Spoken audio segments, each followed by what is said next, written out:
അതിന്റെ അതിന്റെ tail lamp damage ആയി. ബിലോ ഒന്നേ പറയാൻ പറ്റുന്നുള്ളൂ, ഒരു ആവറേജ് എന്ന് പോലും എനിക്ക് പറയാൻ പറ്റുന്നില്ല. കാര്യം അത്രയ്ക്ക് ഒരു നല്ലൊരു സൗണ്ട് ക്വാളിറ്റി ഇല്ല. അപ്പൊ ഇത്രയും നല്ല കംഫോർട്ടിന് ഇത്ര മൈലേജ് മതി.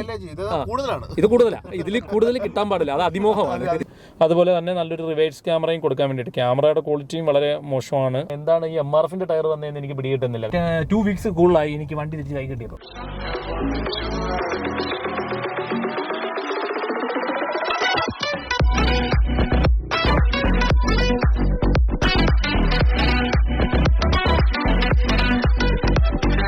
ഹായ് ഫ്രണ്ട്സ്, നമസ്കാരം. ഓൾ ഫ്രെയിംസിൻ്റെ മറ്റൊരു വീഡിയോയിലേക്ക് എല്ലാവർക്കും വീണ്ടും ഹാർദവമായ സ്വാഗതം. അപ്പോൾ ഇന്ന് നമ്മൾ ചെയ്യാൻ പോകുന്ന ഹോണ്ട സിറ്റിയുടെ 2022 മോഡൽ ഹോണ്ട സിറ്റിയുടെ യൂസർ റിവ്യൂ ആണ്. അതായത് ബേസ് മോഡലാണ്. ജസ്റ്റ് ബേസ് എന്ന് പറഞ്ഞാലും ഹോണ്ട സിറ്റി, അതായത് ഹോണ്ട കമ്പനി അതിനെ അവർ ബേസ് എന്ന് പറയുന്നില്ല. അപ്പോൾ അതിൻ്റെ മാനുവൽ ആണ്, ആ വണ്ടിയുടെ റിവ്യൂ ആണ് ചെയ്യാൻ പോകുന്നത്. ഈ വണ്ടി ആരാ എടുത്തതെന്ന് വെച്ച് കഴിഞ്ഞാൽ അബിത്ത് എടുത്ത വണ്ടിയാണ്. ജസ്റ്റ് 2700 കിലോമീറ്റർ ആയിട്ടേ ഉള്ളൂ. അപ്പോൾ അതിൻ്റെ ഒരു റിവ്യൂ ആണ് നമ്മൾ ചെയ്യാൻ പോകുന്നത്. അബിത്ത് ഇത്ര ഓടിച്ചൊരു എക്സ്പീരിയൻസും അതുപോലെ ഫസ്റ്റ് സർവീസ് കഴിഞ്ഞു. അപ്പോൾ അതിൻ്റെ ഒരു എക്സ്പീരിയൻസ് ഒക്കെ വെച്ച് വളരെ ചെറിയൊരു വീഡിയോ. അബിത്തെ, എന്തുകൊണ്ടാണ് അബിത്തെ ഹോണ്ട സിറ്റിയിലോട്ട് പോകാൻ കാരണം? കാര്യം ഒത്തിരി വണ്ടികൾ ഈ സെഗ്മെന്റിൽ, ഒത്തിരി സെഡാൻ ടൈപ്പ് ഉണ്ട്. മറ്റേ ഹോണ്ട സിറ്റി എൻ്റെ ഒരു ഇഷ്ട വാഹനമായിരുന്നു, അറിയാലോ. എൻ്റെ കൊച്ചുനാൾ തൊട്ട് നല്ലൊരു ഡ്രീമായിരുന്നു ഒരു ഹോണ്ട സിറ്റി എടുക്കണമെന്നുള്ളത്. പിന്നെ ഈ സെഗ്മെന്റ്, ഈ സെഡാൻ ടൈപ്പ് സെഗ്മെന്റിലെ ഏറ്റവും നല്ല കംഫോർട്ടുള്ളൊരു വണ്ടിയാണ് ഹോണ്ട സിറ്റി. പിന്നെ നമ്മളിപ്പം സിയാസ് നമ്മൾ കമ്പയർ ചെയ്താലും, വോൾസ്വാഗൻ്റെ മറ്റേ വെൻഡോ അത് ഇത് ചെയ്താലും, പിന്നെ റാപ്പിഡ്, സ്കോഡ റാപ്പിഡ്, അതെല്ലാം നമ്മൾ കമ്പയർ ചെയ്യുമ്പോൾ ഒരു ജസ്റ്റ് കംഫോർട്ടുള്ളൊരു വണ്ടിയാണ് ഹോണ്ട സിറ്റി.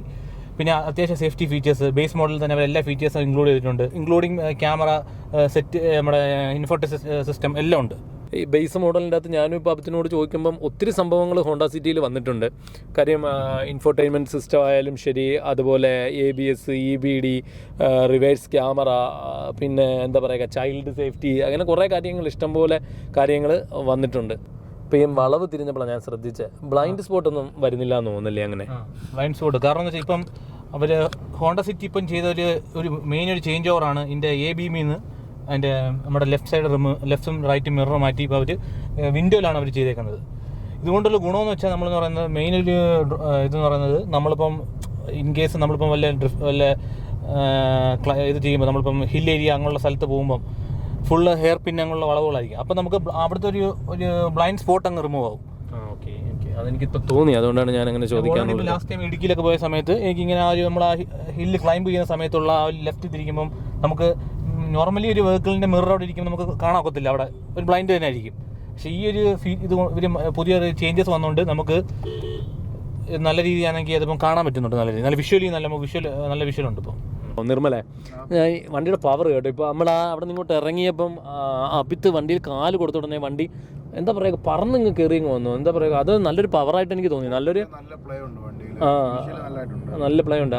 അബിത്ത് എന്താന്ന് തോന്നി? ഇപ്പോൾ 2800 കിലോമീറ്റർ ഒക്കെ ഓടിച്ചപ്പോൾ ഈ പവറിനെ പറ്റി പറയാൻ അബിത്താണ് ഏറ്റവും വലിയൊരു യോഗ്യൻ. എൻ്റെ ഒരു ഇത് വെച്ച് നമ്മളിപ്പോൾ സ്റ്റാർട്ടിംഗ് ടോർക്ക് നല്ല ടോർക്കുണ്ട്. ഇപ്പോൾ വണ്ടി ഒരു 30 കിലോമീറ്റർ വന്നാലും വണ്ടി ഇടിച്ചിക്കത്തില്ല. നമ്മൾ തേർഡ് ഗിയറിൽ പോയാലും നമ്മൾ 30 to 40 കിലോമീറ്റർ പോയാലും വണ്ടി ഇടിച്ചിക്കത്തില്ല. കാരണം ടോർക്ക് കൂടുതലാണ് വണ്ടിക്ക്. ടോർക്ക് കൂടുന്നതോറും വണ്ടി ട്വിസ്റ്റിംഗ് ഫോഴ്സ് കൂടും. റൊട്ടേഷണൽ ഫോഴ്സ് കൂടുന്നതനുസരിച്ച് വണ്ടി ഇപ്പം നമ്മൾ ചെറിയ സ്പീഡിൽ പോയാലും ആ വണ്ടി നിൽക്കത്തില്ല. അത് നല്ലൊരു ഫീച്ചറാണ്. ഇപ്പം അമ്മ നല്ല രീതിയിൽ ചെയ്തിട്ടുണ്ട് നമ്മുടെ ഹോണ്ട. അത് വെച്ച് നോക്കുമ്പോൾ പവർ നമ്മളിപ്പം ഹില്ലായാലും എവിടെ ആയാലും നമ്മൾ ആക്സലേഷൻ കൊടുത്ത ഉടനെ വണ്ടി നല്ല പവറായി പെട്ടെന്ന് നിന്ന് കയറി പോകും. നല്ല സസ്പെൻഷൻ, വളരെ നല്ല സസ്പെൻഷനാണെന്ന് തോന്നുന്നു വണ്ടിയുടെ. കാര്യം നമ്മളിങ്ങോട്ട് വന്ന റോഡിൽ കുറേ കുണ്ടും കുഴിയൊക്കെ ഉണ്ടായിരുന്നു, ഒന്നും അറിയുന്നില്ലായിരുന്നു ആ കുണ്ടും കുഴിയിലൊക്കെ കയറിയിട്ട്. നിനക്കെന്താ തോന്നിയിട്ടുള്ളത്? നിനക്കെന്താ പറയാനുള്ളത് അതിനെ പറ്റി? അതാണ് എനിക്ക് ഏറ്റവും ഇഷ്ടപ്പെട്ടത് ഈ വണ്ടിയിൽ. സെഡാൻ ടൈപ്പ് വണ്ടിയിൽ ഈ ഒരു സെഗ്മെന്റിൽ നല്ല രീതി ഒരു കുലുക്കോ വലിയ കുലുക്കോ ഒന്നും അറിയാതെ നമുക്ക് ഈ വണ്ടി പോകാം. അപ്പം ഞാനിപ്പോൾ ഇടുക്കി പോയ റൂട്ടിലായാലും ഫുള്ള് കുണ്ടും കുഴിയും അങ്ങനെയുള്ള ഇത് തന്നെയായിരുന്നു. പക്ഷേ ബാക്കിൽ ഇരുന്ന കംഫോർട്ട് എന്ന് വെച്ചാൽ നല്ലൊരു ഫീലിംഗ് കംഫോർട്ടാണ്. അതാണ് ബാക്കിലപ്പോൾ ഇരുന്ന ആൾക്കാരോട് ചോദിച്ചായിരുന്നു, ബാക്കിലിരുന്ന ആൾക്കാർ എന്താ പറഞ്ഞത്? ബാക്കിൽ വെച്ചാൽ മമ്മി എൻ്റെ ആൻറ്റിയൊക്കെയാണ് ഇരുന്നത്. അവർ പറഞ്ഞത് നല്ല കംഫർട്ട്, ലോങ് ഡ്രൈവ് പോകാൻ പറ്റിയ വെഹിക്കിളാണ്. കാരണം ഒരു വലിയ രീതിയിലുള്ള ഒരു ഷേക്കോ ഒന്നുമില്ല. അമലും നിർമ്മല എന്താ പറയാനുള്ള? ബാക്കിലല്ലേ ഇരിക്കുന്നത്, ഇങ്ങോട്ട് വന്നപ്പോൾ കുറെ കട്ടറിലൂടെ ഒക്കെ ചാടിയല്ലേ വന്നേ. നല്ല കംഫർട്ട് ഉണ്ട്. ഈ വിഷ്വല് കാണുമ്പോ തന്നെ അറിയാൻ പറ്റും.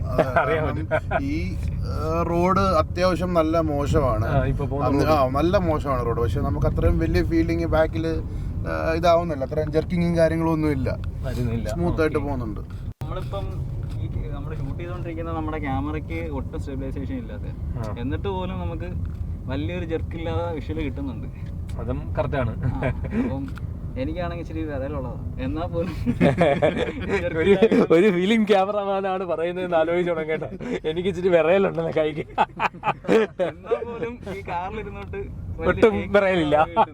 അതൊരു പ്ലസ് പോയിന്റ് ആയിട്ട് തോന്നി. അതുകൊണ്ടാണ് ഞാൻ പെട്ടെന്ന് എടുത്ത് ചോദിക്കാൻ ഒരു കാരണം ആ ഒരു കുലുക്കമുള്ള റോഡിൽ കൂടെ വന്നപ്പോൾ എനിക്ക് അങ്ങനെ തോന്നിയോണ്ട് ഞാൻ ഇങ്ങനെ എടുത്ത് ചോദിച്ചതാണ്.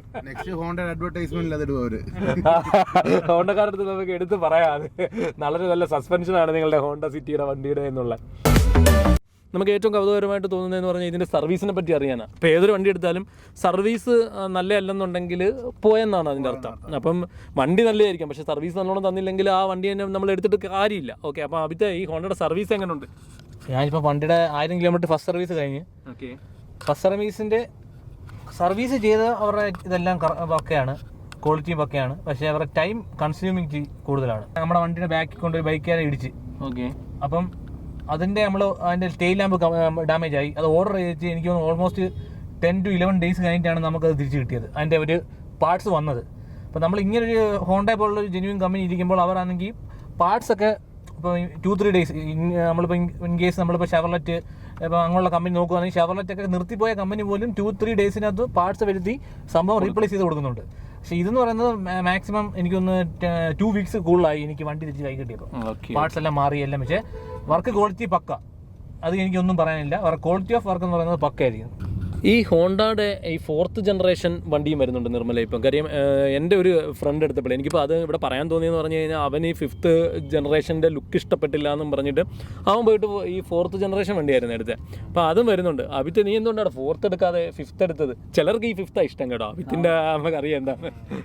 ഞാനിപ്പോൾ പറയാം, ഫോർത്ത് മിക്ക കസ്റ്റമേഴ്സിന് വേണമെന്ന് വെച്ചാൽ അതിൻ്റെ ഫ്രണ്ടിലത്തെ ഗ്രില്ലിൻ്റെ ലുക്കൊക്കെ വെച്ചാണ് മിക്ക കസ്റ്റമേഴ്സ് 4th പോകുന്നത്. ഓക്കെ, എനിക്ക് 5th ഇഷ്ടപ്പെടാൻ കാരണം എന്ന് വെച്ചാൽ 5th വെച്ച് നോക്കുമ്പോൾ അതിൻ്റെ സേഫ്റ്റി ഫീച്ചേഴ്സ് കൂടുതലാണ്. 4 air bag, ESP, EBD, VSA, അങ്ങനെ കുറച്ച് എക്സ്ട്രാ ഫീച്ചേഴ്സ് ഇവർ ആഡ് ചെയ്തിട്ടുണ്ട് അതിനകത്ത് ഈ 5th ജനറേഷനകത്ത്. 5th ജനറേഷനിലെ 4th ഇങ്ങനെയുള്ള ഞാൻ പറഞ്ഞ എല്ലാ നമ്മൾ ഈ പറയുന്ന ഫീച്ചേഴ്സ് ഒന്നും ഇതിനകത്ത് ആഡ് ചെയ്തിട്ടില്ല.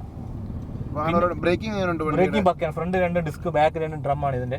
ബ്രേക്കിംഗ് നമ്മൾ വെച്ചാൽ എത്ര സ്പീഡിൽ പോയാലും ഒരു വെഹിക്കിൾ സ്റ്റെബിലിറ്റി അസിസ്റ്റ് എന്ന് പറഞ്ഞ ഇതുണ്ടായതുകൊണ്ട് നമ്മളാണ് ഈ വണ്ടിയുടെ ഇപ്പം കർവ് പോയാലും വണ്ടി ഇപ്പം ഞങ്ങൾ ലോങ് ആയിട്ട് നമ്മൾ വണ്ടി നമ്മൾ തിരിച്ചാലും വണ്ടി പക്ക സ്റ്റെബിലിറ്റി ആയിട്ട് തന്നെ വണ്ടി റോഡിൽ നിൽക്കുന്നത്. ബ്രേക്കിങ്ങും എൻ്റെ എല്ലാം എൻ്റെ ഇലക്ട്രിക്കൽ സ്റ്റെബിലിറ്റി വെച്ച് പക്കായിട്ട് നിൽക്കുന്നുണ്ട്.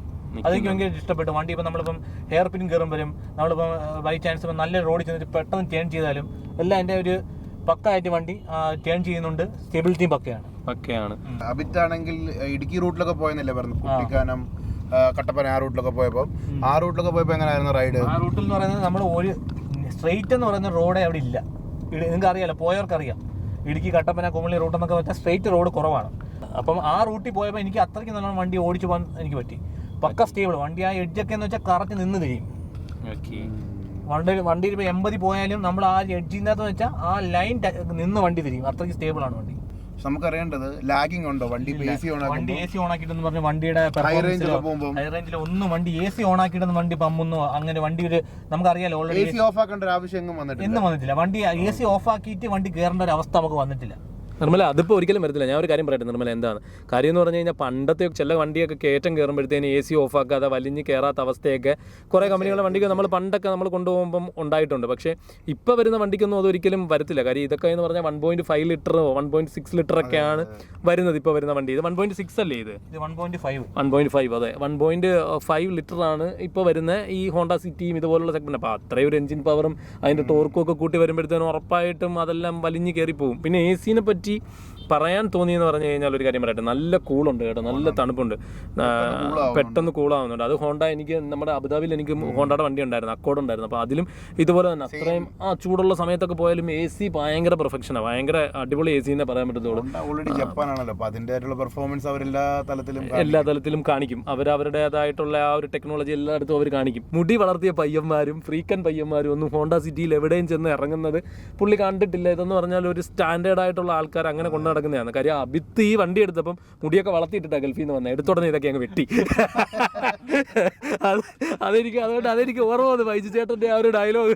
അത് കേട്ടിട്ടാണോ അബിത്ത് വെട്ടിയതാണ് എനിക്കറിയാം. ഡ്രൈവറിനും അതുപോലെ തന്നെ പാസഞ്ചേഴ്സിനും രണ്ടുപേർക്കും തുല്യ പ്രാധാന്യം കൊടുത്ത് ഇറക്കിയിരിക്കുന്ന വണ്ടിയാണ്. കാര്യം ഡ്രൈവർമാർക്കും ഭയങ്കര ഡ്രൈവ് ചെയ്യുമ്പോൾ ഉണ്ടല്ലോ ക്ഷീണോ ടയർഡ്നെസ്സോ ഒന്നും വരത്തില്ല ഡ്രൈവർമാർക്ക്. കാര്യം അത്രയും ഡ്രൈവിംഗ് കംഫോർട്ടും കൊടുത്തിട്ടുണ്ട്, അതുപോലെ തന്നെ പാസഞ്ചർ കംഫോർട്ട്. അതിപ്പോൾ ഞാൻ എടുത്ത് പറഞ്ഞ ഈ ബാക്ക് സീറ്റിൽ ഇരുന്നിട്ട് ഫുട്ബോൾ കളിക്കാനുള്ള സ്ഥലം സ്ഥലമുണ്ട്. പണ്ടത്തെ പ്രൈവറ്റ് ബസ്സിലെ കണ്ടക്ടർമാർ പറയുന്നത് ഫ്രണ്ടിലൊക്കെ ഫുട്ബോൾ കളിക്കാനുള്ള സ്ഥലമുണ്ട്, അങ്ങനെ നീങ്ങിയില്ല കൊച്ചേ എന്ന് പറയുന്ന പോലെ എടുത്ത് പറയേണ്ട ഒരു സംഭവമാണ് കേട്ടോ. അതായത് നല്ല ലെഗ് സ്പേസ്, നല്ല രീതിയിൽ ഇരിക്കാം. നിർമ്മലിന്റെ ഹൈറ്റും വെയിറ്റും ഒക്കെ വെച്ച് നിർമ്മൽ, നിന്റെ അഭിപ്രായം എന്താടാ?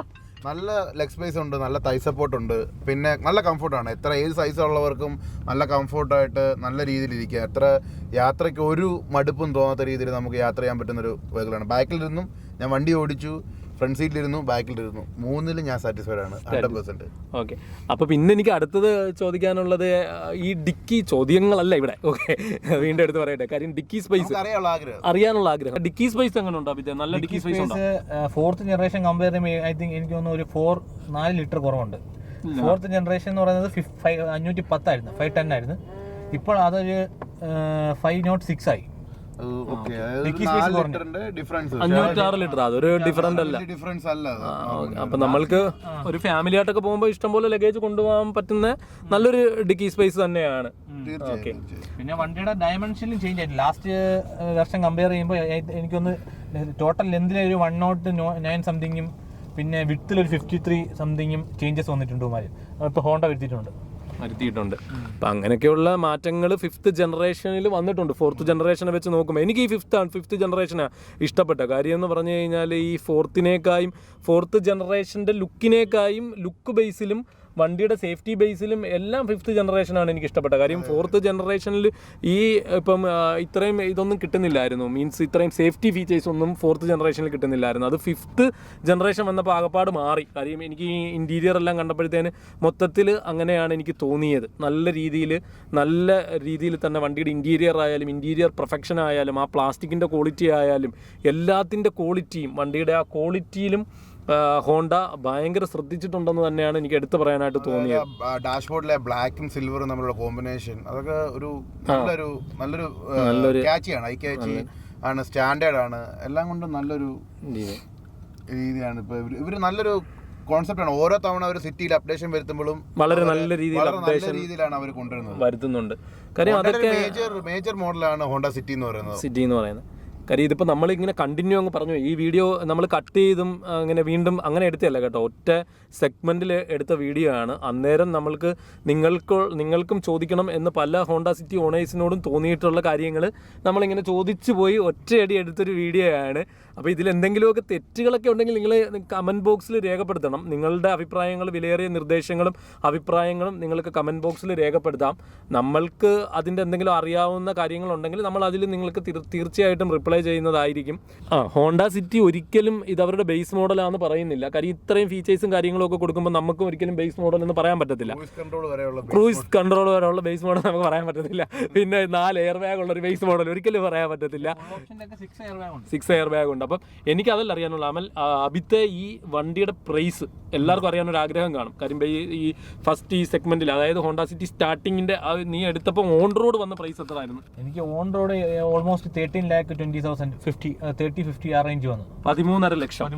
ഓക്കെ, 13.5 ലക്ഷത്തിന് നല്ലൊരു വെർത്തായിട്ടുള്ള വണ്ടിയല്ലേ? 4 air bag, touch screen, reverse camera, ABS, EBD, ESB, നിരവധി സേഫ്റ്റി ഫീച്ചേഴ്സ് വരുന്ന, ബാക്കിലും എന്താണ്ട് ഈ ചാർജിങ് പോയിന്റ്, AC വെന്റ്, നല്ല ഈ ഒരു സെഡാൻ സെഗ്മെന്റിൽ ഈ ഒരു പ്രൈസിൽ കിട്ടുന്ന വളരെ നല്ല വണ്ടിയെന്ന് തന്നെ എനിക്ക് പറയാൻ പറ്റുന്നുള്ളൂ. ഇത്രയൊക്കെ നമ്മൾ ഇങ്ങനെ ചുമ്മാ പറഞ്ഞുകൊണ്ടിരുന്നു യൂഷ്വൽ ടോക്ക്. ഇനിയിപ്പോൾ നമ്മളുടെ ഇന്ത്യയിലെ പെട്രോൾ വില വെച്ച് എല്ലാവർക്കും, അതായത് എല്ലാ ഇന്ത്യക്കാർക്കും അറിയാൻ ആഗ്രഹമുള്ളൊരു സംഭവം എന്ന് പറഞ്ഞു കഴിഞ്ഞാൽ ഉണ്ടല്ലോ, വണ്ടിയുടെ മൈലേജ് ആയിരിക്കും. കാര്യം പെട്രോൾ വില ഓരോ ദിവസം തോറും കൂടിക്കൊണ്ടിരിക്കുകയാണ്, കുറയത്തില്ല. ഇനി ഒരിക്കലും കുറയാനും പോകുന്നില്ല. 2 വർഷം മുന്നേ ഞാൻ ഇവിടുന്ന് പോകുമ്പോൾ 70-72 രൂപ കിടന്ന സാധനം 2 വർഷം കൊണ്ട് 30-35 രൂപയോളം കൂടി ഏക സാധനം എനിക്ക് തോന്നുന്നു പെട്രോളാണ്.